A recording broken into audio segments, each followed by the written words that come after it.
Oops, sorry. Ayan, so mamumulot naman tayo dito ngayon sa loob ng poultry house. So makikita nyo, ang dami nilang nakapaligid. Tapos may mga nagda-dust bath. Ayan yung sinasabi kong nagda-dust bath. Ayan, naglumulubog sila dun sa ipa. Para siyang pang-comfort nila eh. Pangtanggal nila ng stress. Unfortunately, hindi kumukonti yung itlog dito sa loob, mas dumadami pa.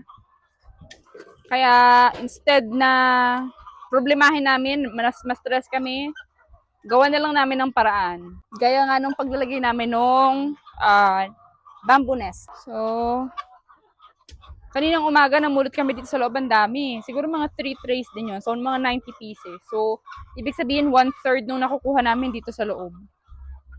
Ba, okay, good. Good so far ha. Wala pa ako nakikita. Ayan, check natin dito sa nest, sa bamboo nest. Oh, dali. Ayan o, ang dami. Sige, alis ka muna dyan. Kukunin. Ayan o, meron tayo agad ditong 1, 2, 3, 4, 5, 6, 7, 8, 9, 10. Ay, baka tukain mo ako. Kunin natin sila. Ayan. Good news naman din, kumakaunti na yung mga cracked eggs namin. Kasi mga nakarang araw, umabot kami ng 10 to 15 cracked eggs per day. So, ang laki nun. Imagine mo, half tray na agad, hindi namin mabebenta kasi may crack na siya. Pero may kapitbahay kami, yun yung binibili niya cracked eggs kasi mas mura namin sa kanyang binibenta. 5 pesos lang yung cracked egg. Ayan, so dito madami-dami.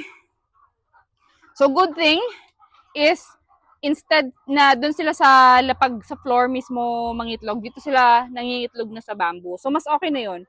Mas gusto ko na yung kaysa naman kung saan-saan sila sa floor. Mas madaling makuha dito at saka mas malinis. Minsan kasi meron din sa mismong gitna eh. O kaya dun sa mga odd places na pwede mong matapakan. Hindi talaga namin mo 100% mangingitlog sila dun sa nest boxes. Yun lang din yung downside kapag cage free. Malaki yung chance talaga na mangingitlog sila sa floor. Ayan, nagsasnack yung mga chickens namin. Ito ay papaya leaves. So, pang supplement at saka din pang ano lang nila, pang merienda. Saka libangan na rin. Tinan mo naman, oh. Yan, so mukhang wala na ako nakikitang ibang egg sa floor. So, yun na lang ulit sa ngayon. Sa susunod ulit. Salamat!